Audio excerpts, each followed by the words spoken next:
Hello, I'm Nellie. I'm 45 years old, and I'm a successful businesswoman running a successful company with my best friend, Georgie. However, my life hadn't been this way up until 3 years ago. Nick's husband left me, so I got revenge, and here I am. Let me start from the beginning. I met Steve when we were in high school. We had crossed paths quite often, but that's not when we started our relationship. About 10 years later, at our high school reunion, we got reintroduced to the Steves.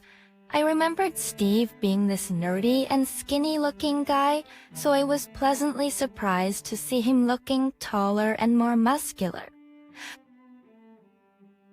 We started talking and Steve shamelessly flirted with me, and I liked it. I flirted back, and before we knew it, we had set up a date to meet up the next day. We met up at a gorgeous Italian restaurant. We ate pasta, drank wine, and enjoyed each other's company. We shared the same interests.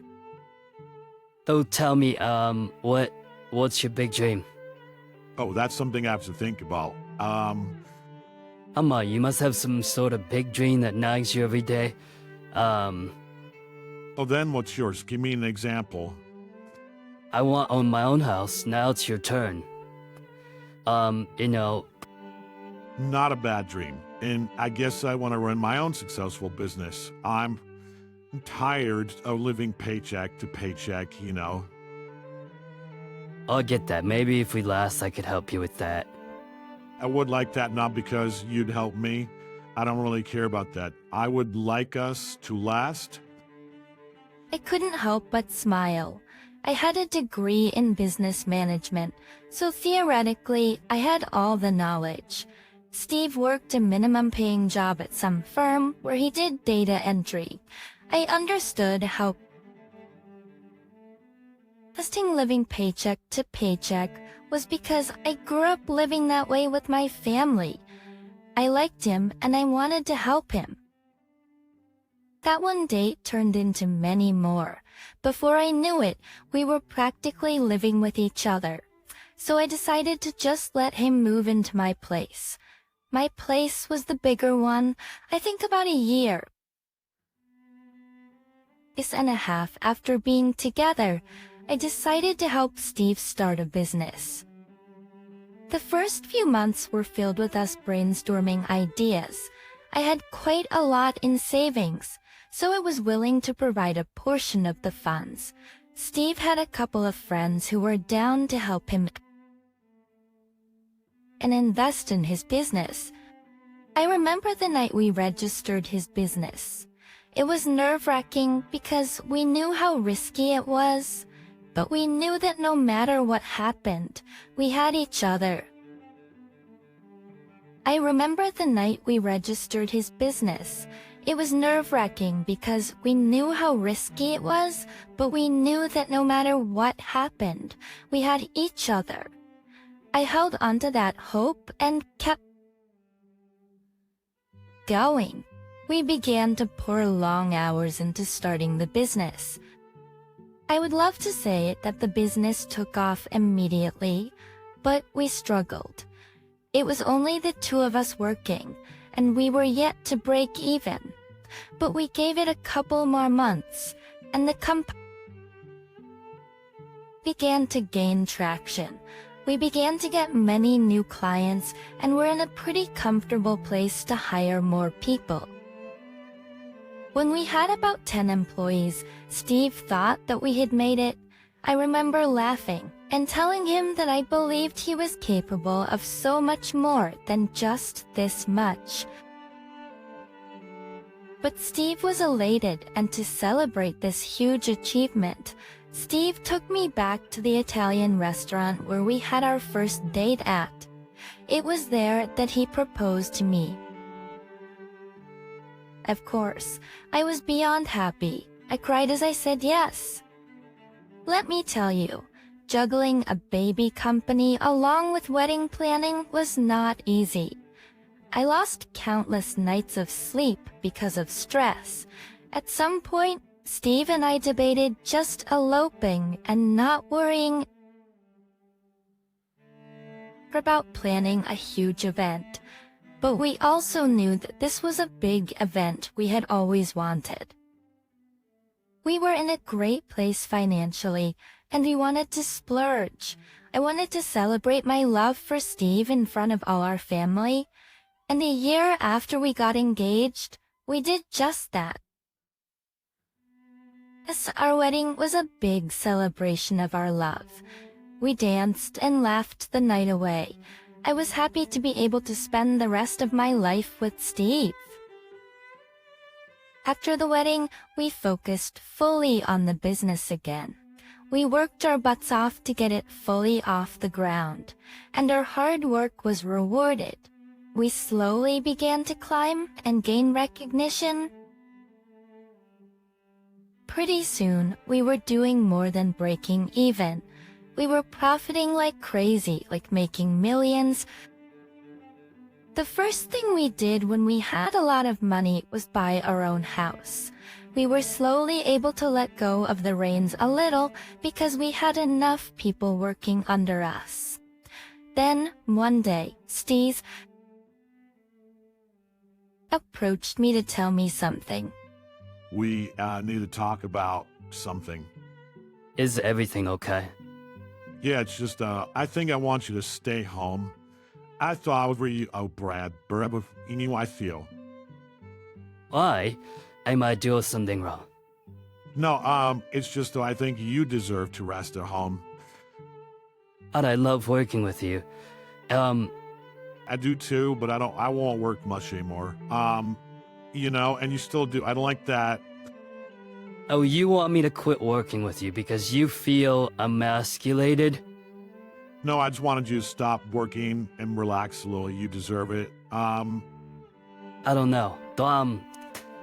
Please, for me? Fine, I guess. Xing, I was pretty upset that Steve wanted me to stop working with him, but I didn't want to argue with him. I knew that he was right. I couldn't remember the last time I took a day off. I had been working but for so long that I didn't even know what relaxing felt like. I took Steve up on his offer and took my new free time seriously. I spent my days reading all the books that I had missed out on reading in the past 3 years. I caught up on all the shows I hadn't watched, and I took time to treat myself to spas and manis and pettis. I felt good. I felt relaxed. But along with the relaxation came this nagging feeling that something was wrong with Steve. He began withdrawing from me. He stopped spending time with me and spent a lot of time working. At least, that's what I thought, until one day he came back home after an office party, reeking of alcohol and some woman's perfume. Why do you smell so strongly like a woman? Is there something you need to tell me? Don't, nothing like that. Is that a lipstick stain on your neck? Oh, this thing, some girl was dared by her friends to do it. And you just let it happen? I was not going to deny a woman a free drink. You're unbelievable. You sure nothing else happened? Am I being accused of cheating? How dare you? Though that's not what Just leave me. I'm going to go to sleep. I just wanted to be reassured, but Steve's defensiveness only made me more suspicious. My heart hurt at the thought that Steve was cheating on me. I hoped and prayed to every god that this wasn't truth. Even as the days passed, I couldn't shake the nagging feeling. Steve would still come home smelling like a woman on some days. Eventually, curiosity got the better of me. I hired a pie. I know that it was a gross violation of trust, but I needed to know. If Steve himself refused to tell me, then I would find out myself through my own ways. But that month was the longest month ever. Every day, it felt like the hours took much longer to pass. But eventually, we reached the end of the month. The PI asked to meet me at a cafe. When he arrived, he carried a large folder. In the folder were pictures of Steve kissing and going on dates, and even going into hotels with various women. My stomach dropped, and I felt like I was about to throw up. The PI looked at me with sympathy, but it got worse. I looked at the pictures closely and realized that I knew these women. They were our employees. What in the world was Steve even thinking? Did he not realize how badly he was jeopardizing his company by doing this? But most of all, I was beyond hurt that Steve was cheating on me. Was that why he asked me to stop working? So he could sneak around behind my back? I cannot even begin to tell you how grossed out I was by what I had learned. It was a gross misuse of power dynamics in the workplace, to begin with. But then to go behind my back after all the years we've been together, it was just unbelievable. Sacrifices he had made for me, that was cruel. I don't exactly remember how I spent the next few weeks after finding out about Steve's affairs, but I do know that there was a lot of crying, sleeping, ice cream, and binge watching involved. I didn't even know how the idea came to me, but I knew that after weeks of wallowing and feeling sorry for myself, I couldn't keep doing this anymore. I thought that maybe confronting him would help. Maybe if he realized that he would lose me, he'd stop and try to change. Wow, I was such a fool. Need you to sit down next to me and need you to sit down and listen to me. Make this quick. I have somewhere to be. Yeah, it's probably at one of your young employees' houses. Yeah, I know about your affairs, which, by the way, is gross. Just because you make a lot of money now doesn't mean you get to abuse. Give a shit. That power and take advantage of your employees or even forget how you got to this position in the first place. Don't take this the wrong way, but after getting my position, I realized my worth. I realized I deserve so much better than you. She's no? Well, you're not ugly, but you're also not exactly attractive to me anyway. What do you about this situation? You are unbelievable. Does our relationship mean anything to you? It was fun while it lasted. I'm going to guess you want a divorce. Don't worry, the papers will be here by the day after at the latest.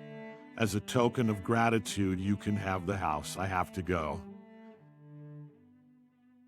Bye-bye. Actually, I was burning with anger. I wanted to hurt him. I didn't care how. I needed to get back at him. All my sadness and hurt turned to this insane amount of anger that actually made my skin feel like it. This was on fire. In the days that I waited for the divorce papers to come, I started plotting my plan of revenge. My first idea was to get back at his business. His business was the thing that changed him and made him this entitled man, so I would tear it down and then through it, tear him down. I would love to watch him crash and burn. Since I already had this experience starting a business thanks to the late nights I spent with Steve, starting a second time would be a piece of cake.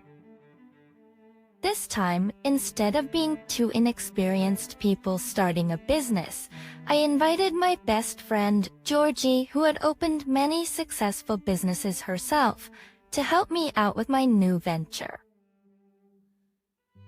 I decided to let Georgie be the CEO of the company because I needed my name to not be as visible, so I could silently take down Steve's company. By the time Steve and I had settled our divorce, I was the owner of our house. I decided to sell it and use the money I got as an investment in my new firm. Of course, it was beyond risky and I lost a lot of sleep in the first few months, but our sharp business minds allowed Georgie and me to make so many smart decisions that pretty quickly our company began to grow and make huge profits. Now, another thing to note was that Steve's company began to take a sort of a nosedive.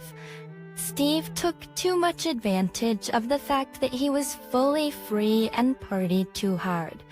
He began to neglect a job a little, which is probably why he never saw us as a true rival.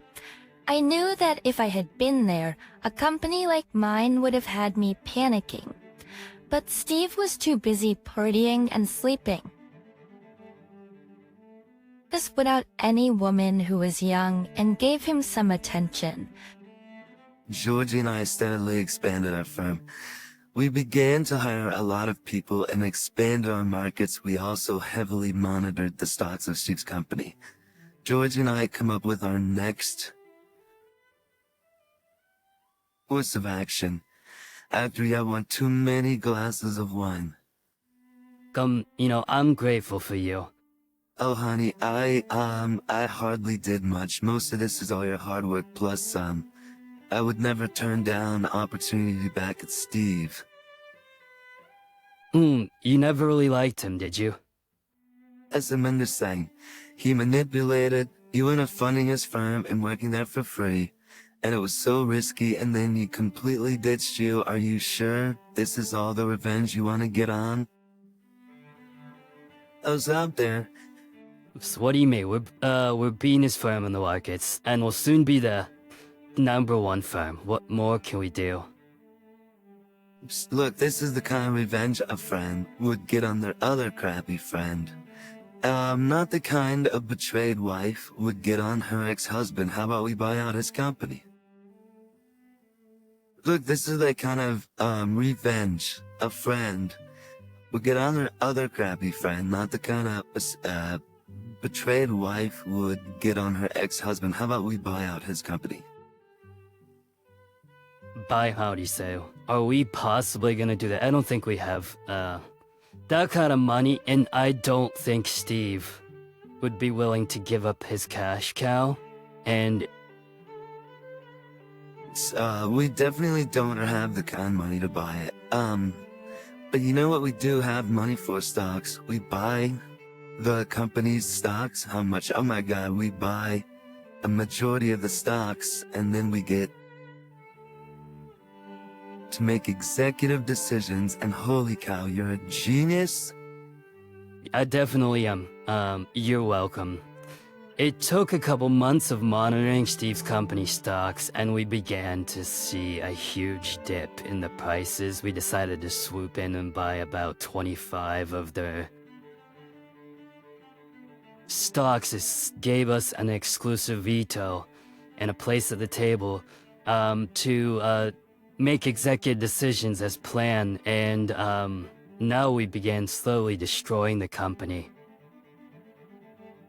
This with every month that went by, Steve's neglect of his company only worsened the company's profits. As a result, they had to ask us for funds to keep the company afloat. Did we have the funds? Worse, did we give it to them? Of course not.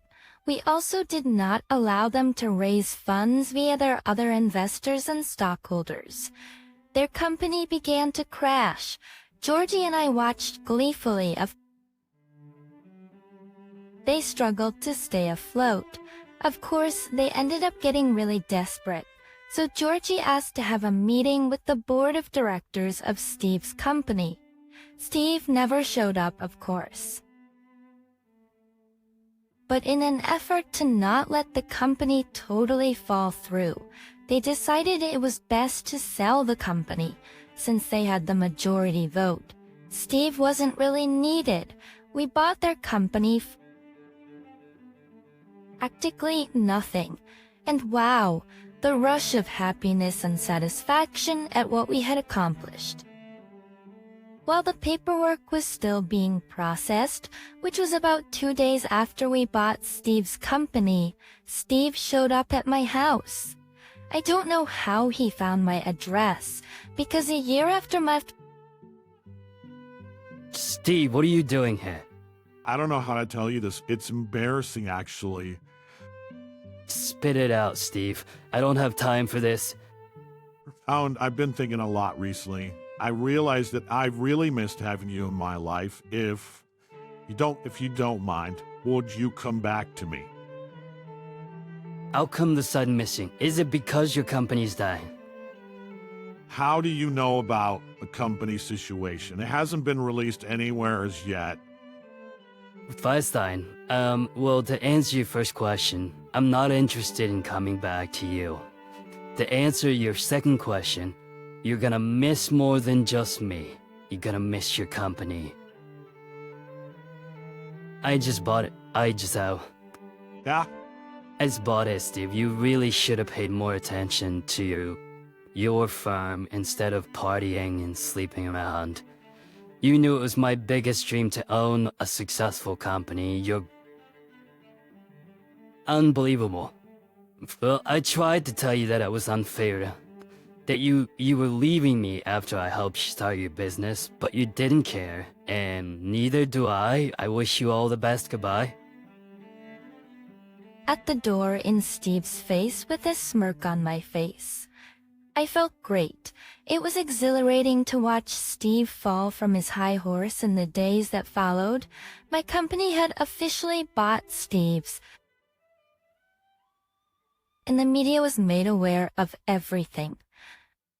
Steve tried contacting me multiple times, but I just blocked him. Eventually, all the employees he slept with came out and spoke up about their experiences with Steve. The public was outraged, sued him for gross misconduct, and Steve lost a lot of money in settlements. Steve struggled to get back up on his feet.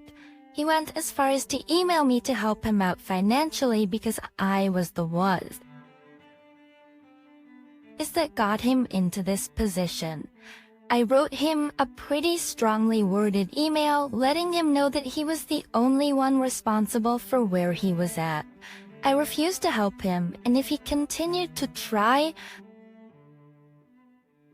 to contact me, I would report him for harassment. It's been a few months since all of this has transpired. I thought it would hurt to see Steve struggle, but it actually felt freeing. I don't know what's happening with him anymore, but I do know that I'm thriving. My business is doing great, and Georgie and I are working towards taking the company even higher. For the longest time, I let Steve's words and thoughts of me affect me, but it took a huge push for me to see otherwise. Never doubt yourself and never be too afraid to take a risk. You never know how life will reward you.